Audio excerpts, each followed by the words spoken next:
Bonjour à toutes et à tous, bienvenue dans Première l'émission. Si vous êtes fan de cinéma français, vous êtes au bon endroit puisqu'on va dérouler aujourd'hui le tapis rouge aux meilleurs films francophones dans ce numéro spécial Festival du film d'Angoulême. À quoi ressembleront les prochaines productions tricolores? Quelles seront les grandes tendances, les événements à venir d'ici la fin de l'année? On en discute avec des invités exceptionnels et avec Thierry Chaise, le non moins exceptionnel rédacteur en chef du magazine Première. On en profitera pour tirer le portrait de la plus francophile des comédiennes américaines, Nathalie Portman, et on tendra notre micro à une autre célébrité, Audrey Lamy, comme vous ne l'avez jamais vu, comme vous ne l'avez jamais entendu, à l'occasion de la sortie du film En tombe au pied de l'Himalaya. Et on terminera avec notre traditionnel top 5 des films et séries les plus attendus. Des stars, des critiques, des coups de cœur et le meilleur du cinéma francophone. C'est le programme de ce nouveau numéro de Première l'émission, produite par la chaîne Trailers et disponible gratuitement sur toutes vos Smart TV.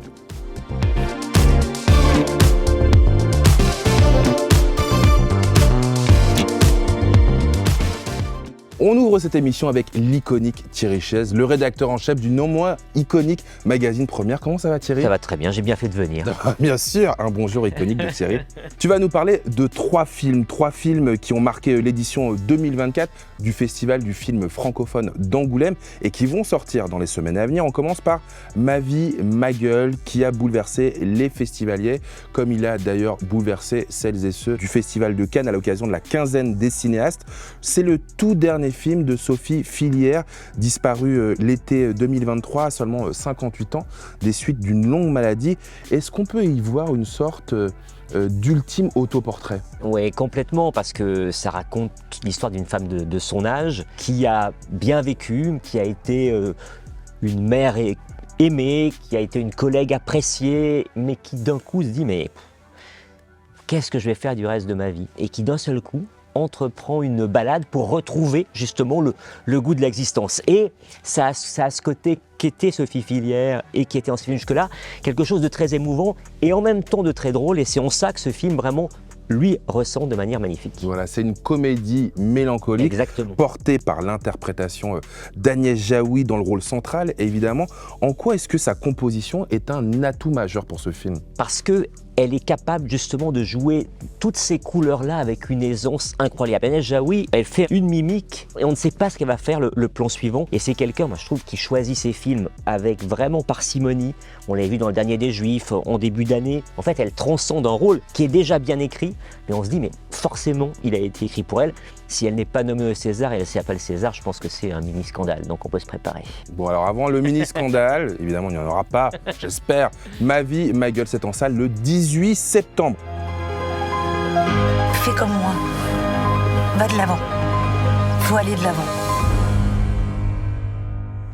Deuxième choix, Vivre, mourir, renaître de Gaël Morel, qui nous replonge dans les années SIDA, et L'ombre des nuits fauves de Cyril Collard semble planer sur ce mélo romanesque et déchirant. Oui, exactement. C'est Les Nuits Fauves qui rencontreraient Jules et Jim. C'est une histoire d'amour entre une femme, son compagnon et un de leurs amis homosexuels.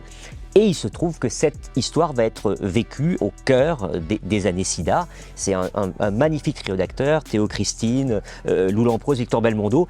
Et oui, ça fait penser aux Nuits Fauves, mais évidemment, ce n'est pas que Les Nuits Fauves. Alors qu'est-ce qui fait la singularité de ce film? Le moment où il se déroule, c'est-à-dire que Les Nuits Fauves se déroulaient beaucoup dans les années 80. Là, on est dans les années 90, au moment où la trithérapie est là. Ce qui fait que, alors des gens se croyaient condamnés à mort, la possibilité d'une vie qui continue est là. Mais qu'est-ce qu'on fait? Cette vie continue alors qu'on pensait mourir. Et c'est ce qui fait que d'un coup, cette histoire, dont on se dit dès le départ, ça va mal se terminer, c'est pas il n'arrive pas à ce qui doit arriver forcément, et qu'il y a quelque chose où l'espoir renaît au milieu de tout ce qu'on croyait perdu. Moi, j'ai été absolument bouleversé par ce film. Je pense que je suis meilleur photographe depuis la maladie. T'as les mêmes gestes quand tu tires contre toi. C'est dur, mais ça va aller. De toute façon, on a la vie devant nous maintenant.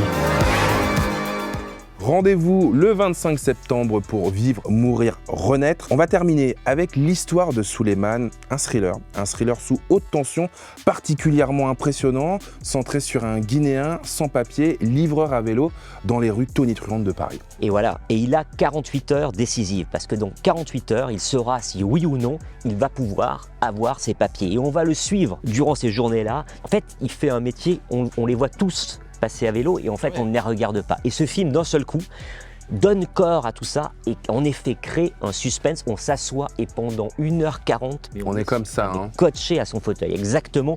C'est au-delà en effet d'un film sociétal, comme tu l'as dit, un vrai thriller. Avant le festival d'Angoulême, son interprète principal, Abou Sangaré, avait reçu le prix d'interprétation dans la section Un certain regard à Cannes. Et d'ailleurs, c'était sa première apparition au cinéma. Est-ce que c'est une récompense méritée? Totalement mérité, parce que c'est toujours la même chose. Lui, c'est quelqu'un qui vit ce que vit le personnage dans sa vie réelle, puisque avant d'arriver à Cannes, eh bien, il a su que ses papiers, ce n'est pas sûr qu'il allait l'obtenir.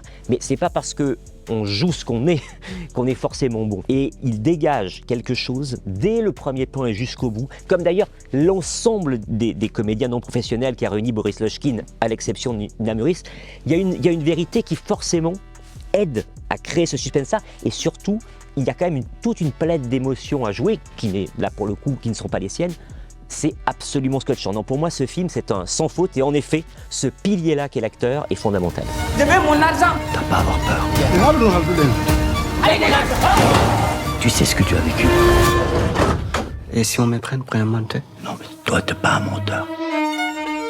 Et il va falloir attendre jusqu'au 9 octobre, être très patient pour découvrir ce film dans les salles obscures, l'histoire de Souleymane. Merci beaucoup Thierry. Merci à toi. Pour cette rentrée. Et pour l'intégrale des critiques des films actuellement en salle, rendez-vous dans les pages du magazine Première.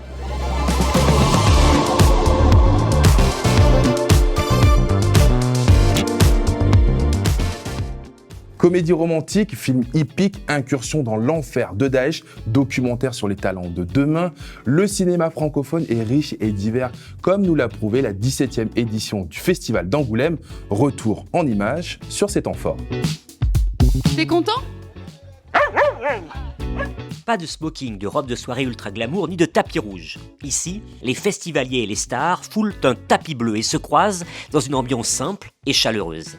Cette année, Sandrine Kiberlin a eu l'honneur d'ouvrir le festival avec Les Barbares de Julie Delpy, avant de clôturer les festivités avec Sarah Bernard, le biopic de Guillaume Niclou. Elle s'est amusée de cette double invitation à notre micro. On fait parfois des films la même année qui sont alors là complètement à l'opposé. Donc je trouve ça très amusant d'arriver avec Les Barbares de Julie Delpy, où je joue une espèce de patronne de supérette d'un village breton, et je finis avec Sarah Bernard et l'envergure d'une femme qui a marqué tous les esprits, toute une époque. Et je trouve ça super beau. C'est comme le symbole de ce que devraient être les acteurs, en fait. C'est-à-dire vraiment de passer d'un monde à un autre et d'avoir ce plaisir-là. Mais ce n'était pas la seule à présenter deux films. Loubna Azabal a défendu Rabia, dans lequel elle joue la terrible veuve noire de Daesh, et une patronne de bar à chicha dans Une vie rêvée de Morgane Simon. Sincèrement, je suis très heureuse parce qu'en fait, en plus, ces deux films que j'ai enchaînés, les uns, j'ai terminé Rabia et 2 semaines après, j'étais sur Une vie rêvée. Évidemment, c'est 2 salles, 2 ambiances, c'est 2 films totalement différents. D'un côté, j'ai une actrice merveilleuse qui est Megan Norton, qui incarne le rôle de Rabia. Et de l'autre côté, j'ai Valéria Bruni, Teleschini et Félix Lefebvre qui font des amours. Donc du coup, je suis très heureuse d'être avec ces 2 équipes ici, quoi. Cette édition a également rendu hommage à la réalisatrice Valérie Donzelli, venue présenter ses films tout au long du festival. J'ai l'impression de grandir avec lui parce qu'en fait, quand j'ai présenté La Guerre des Carrières, c'était le tout début du festival. C'était la 3e édition.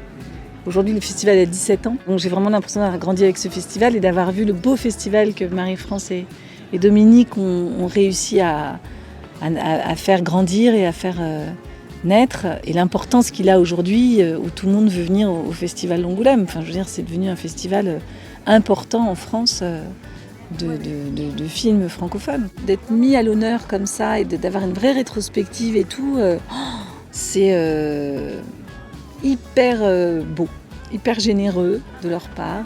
Et pour le coup, ça fait vraiment plaisir, quoi. Côté palmarès, c'est 20 dieux de Louise Courvoisier qui a reçu le Valois de Diamant, la récompense ultime.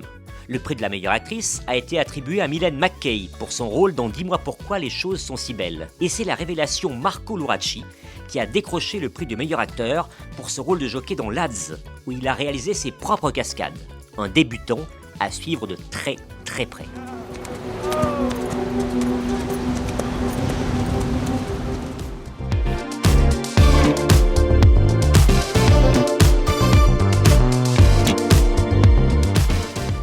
Grand vainqueur de ce palmarès, Vindieux a donc été distingué par le jury de Christine Scott-Thomas. Après avoir été révélé à Cannes, Louise Courvoisier reçoit donc ce nouveau prix qui la consacre comme une cinéaste à suivre de très près. Voici, mesdames et messieurs, tout ce qu'il faut savoir sur ce film qui continue de buzzer en festival.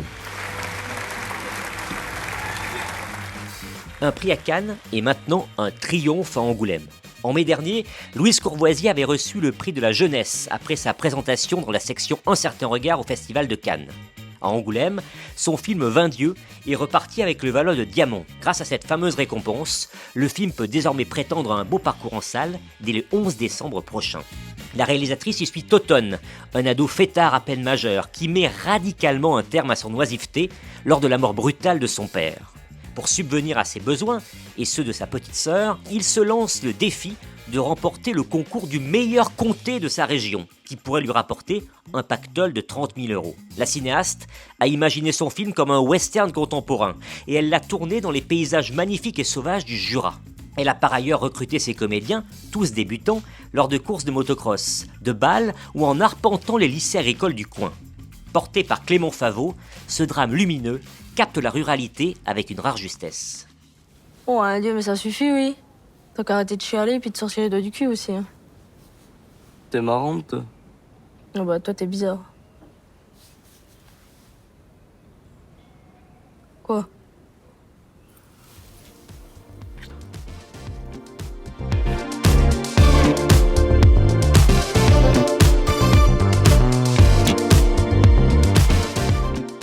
Elle est désormais installée à Paris, Nathalie Portman, qui récemment a donné un cours de français à l'animateur américain Jimmy Fallon, prouvant ainsi qu'elle maîtrisait parfaitement la langue de Molière et d'Orelsan. Enfant star aux côtés de Jean Reno dans Léon, elle a donné la réplique à Vincent Cassel dans Black Swan avant de jouer devant la caméra de Rebecca Zlotowski pour son Planétarium. C'est une véritable histoire d'amour qu'elle entretient avec notre pays. Il n'en fallait pas plus pour que Première, l'émission, tire le portrait de sa francophone préférée. Dur de croire que cette actrice glamour, primée et porte-parole de Dior, a été enfant vedette. Elle a débuté à 12 ans et le monde a pu voir Nathalie Portman grandir à l'écran aux côtés des plus grandes vedettes et dans des films emblématiques. Natalie Portman was born June 9th, 1981 in Jerusalem, Israel. Natalie and her parents moved to the United States when Natalie was 3 and eventually they settled in Long Island, New York. Nathalie a d'abord été découverte à 10 ans par un chasseur de talent de Revlon. Après quelques emplois de mannequin, elle a décidé qu'elle préférerait être actrice. If I still like acting when I'm an adult, then I'll be an actress, but if I don't, then I'm going to be a vet. One of Natalie's first paid jobs was in the off-Broadway musical Ruthless with Britney Spears, and they still keep in touch. Natalie's big break was the movie The Professional. Léon a été applaudi par la critique. Hollywood a donc prêté attention à cette nouvelle actrice. When it was announced there were going to be 3 more Star Wars movies, actors all over the world were dying to be in them. Natalie Portman wasn't one of them. She'd never actually seen any Star Wars movies and wasn't even sure what the difference was between Star Wars and Star Trek.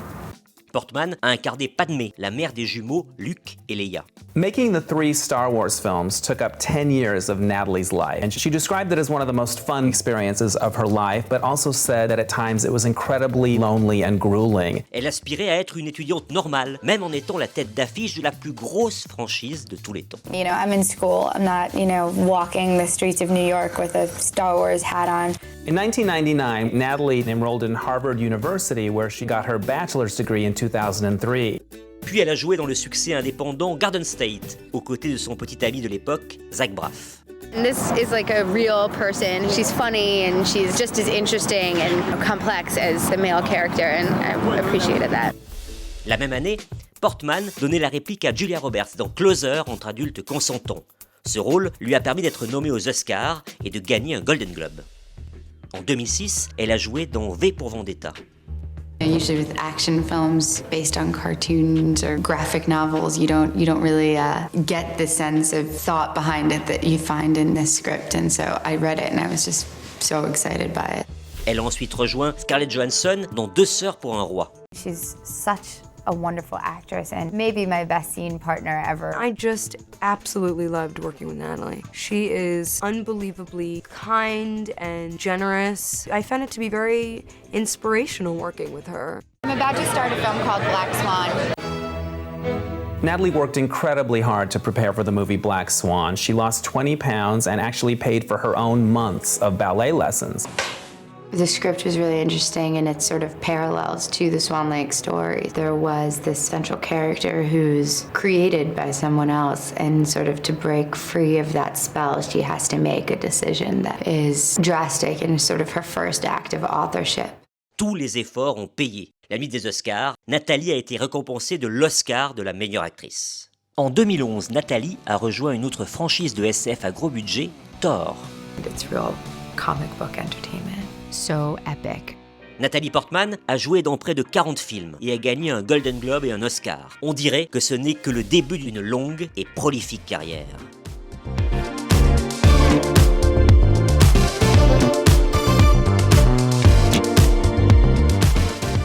Vous la connaissez probablement pour ses rôles dans des comédies populaires, mais peu de gens savent qu'en fait, elle a commencé sur les planches, dans des tragédies. Audrey Lamy, puisqu'il s'agit d'elle, nous montre une toute nouvelle palette dans son jeu d'actrice grâce au film En tombe au pied de l'Himalaya, dans lequel elle campe une mère dépassée par son fils autiste. Retour sur ce rôle bouleversant avec l'amie du grand public, Audrey Lamy.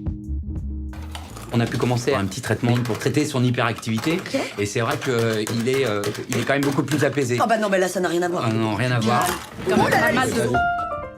Qu'est-ce qui vous a séduit dans ce rôle ? En fait, il y avait plusieurs choses. La première, c'est que j'avais déjà travaillé avec John Wax, le réalisateur, et j'avais super envie de retravailler avec lui. Et à l'époque, voilà, il y a eu un super feeling, et il m'a dit, le jour où j'écrirai un film, j'aimerais vraiment que tu le lises, et j'aimerais trouver un rôle pour toi. Il m'a envoyé le scénario, en fait, il m'a appelé, il me dit, écoute Audrey, voilà, je voudrais t'envoyer un scénario, et j'ai pas pu m'arrêter, parce que je trouvais qu'on rentrait immédiatement dans le sujet, qu'il y avait des moments de drame, des moments très sombres, des moments très difficiles, puisque c'est l'histoire d'une maman qui va apprendre à devenir autonome pour que son fils autiste puisse le devenir un jour. Mais à côté de ça, ce que j'ai vraiment aimé, c'est aussi comment il arrive avec beaucoup de délicatesse, tout en respectant aussi ce sujet-là, d'y injecter de la comédie, de l'humour, de l'optimisme, de la positivité.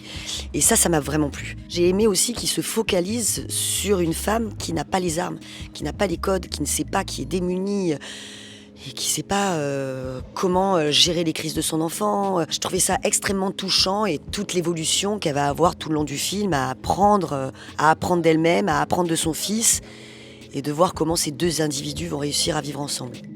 Comment avez-vous travaillé les scènes avec votre partenaire de jeu, l'enfant ? Il est incroyable. C'était un vrai partenaire. Hyper agréable de travailler avec Eden, donc qui joue le rôle d'Andrea, qui joue le rôle de mon fils dans le film, parce que d'une maturité, d'un professionnalisme, enfin vraiment un acteur quoi.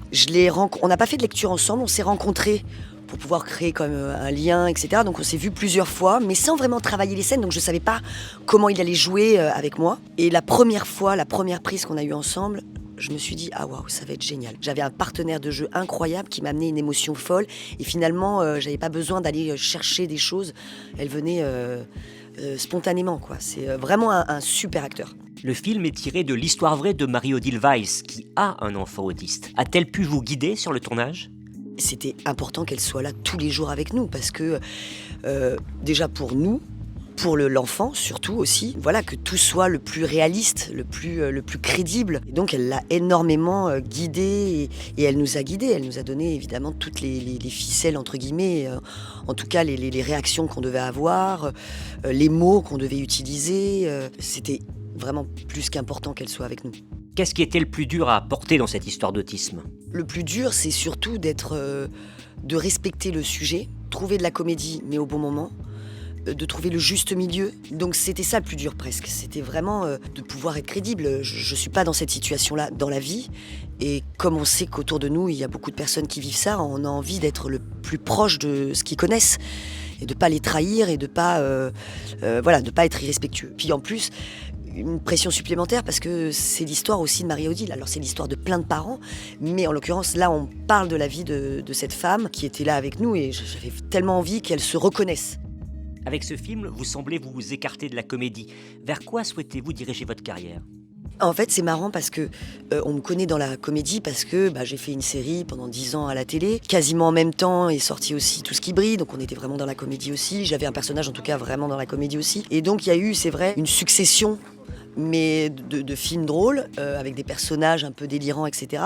Mais au final, j'ai vraiment une formation de tragédienne, puisque j'ai fait vraiment beaucoup de tragédies au conservatoire. Sauf que voilà, on m'a connue là-dedans, et qu'au bout d'un moment, on a des propositions en fonction de ce qu'on a fait aussi avant et tout ça. Le bonheur aussi, c'est d'avoir des réalisateurs qui ont envie de nous voir aussi différemment, de nous amener vers un autre registre, vers des personnages un peu plus matures, un peu plus sombres, un peu plus dramatiques. Je pourrais pas faire que du drame, et je pourrais pas faire que de la comédie. Ce que j'aime, c'est surtout raconter des bonnes histoires et avoir des personnages et des parcours comme ça de femmes à défendre. Et que ce soit d'ailleurs même à la télé, au cinéma ou au théâtre, ce que j'aime, c'est vraiment, quel que soit le support, quel que soit le registre, c'est vraiment d'avoir des belles histoires à raconter. Mais en tout cas, il faut avoir les opportunités. Et les opportunités, nous, on dépend aussi des réalisateurs, des auteurs. Et voilà, et la chance, c'est d'avoir un réalisateur qui me dit, bon, maintenant, tu m'as bien fait marrer, j'ai envie de te voir pleurer, et j'ai envie de te voir, dans un personnage plus fragile. Et c'est extrêmement enrichissant en tant qu'actrice d'avoir ça. Il y a un monsieur dans le salon. C'est un pote qui a pas mis ses clés. Il est tout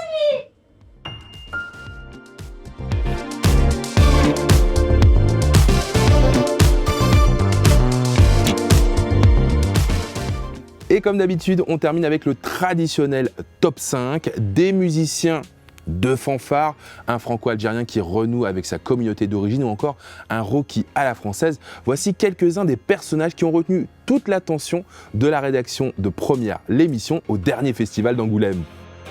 Alban Ivanov quitte la scène pour monter sur le ring. Épaulé par une coach déterminée, le boxeur cherche le combat de sa vie. De retour pour la 4e fois devant la caméra de Varant Soudjian, réalisateur notamment d'Inséparables, Alban Ivanov s'offre un premier rôle musclé. Pour voir le champion en action, il faudra attendre le 23 octobre. Le virtuel, c'est pas la vraie vie, mon gars. J'ai pas tout compris. Je vais te tuer et en moins d'un round. Là, j'ai compris. Le rappeur Sofiane continue sa carrière d'acteur avec Barbès Little Algérie. Installé dans le 18e arrondissement de Paris en plein Covid, le héros fait visiter la capitale déserte à son neveu et renoue avec ses origines algériennes. Malgré son humour incisif, ce drame tragique dresse un portrait inoubliable d'une communauté trop souvent caricaturée au cinéma. À découvrir le 16 octobre en salle. Merci Fatima. Comment Fatima? Elle c'est Fatima et son mari c'est Mohamed. Madine Barbès Khoya Aziz. Un divorce, un enfant diagnostiqué autiste et une dépendance à l'alcool, Audrey Lamy accumule les problèmes et se réinvente dans la peau d'une mère dépassée devant la caméra de John Wax. Après avoir co-réalisé la comédie de Zadie Tout simplement noir, le cinéaste suit ici, dans un registre différent, le combat d'une famille face aux limites du système scolaire inadapté aux enfants atteints de TSA. Un très beau film à découvrir le 13 novembre au cinéma. Qu'est-ce que tu dois faire pour gravir cette montagne avec lui? Le porter. Exactement. Benjamin Laverne prouve une fois de plus son talent éclectique dans le rôle d'un chef d'orchestre. Au sommet de sa réussite, ce dernier découvre qu'il a été adopté et part à la rencontre de son frère, employé dans une cantine, qui passe son temps libre à jouer du trombone dans une fanfare du nord de la France. Pierre Lotin et Laverne, duo improbable, réunis pour l'amour de la musique, enchantent ce drame social mené à la baguette par Emmanuel Courcol, sorti en salle le 27 novembre.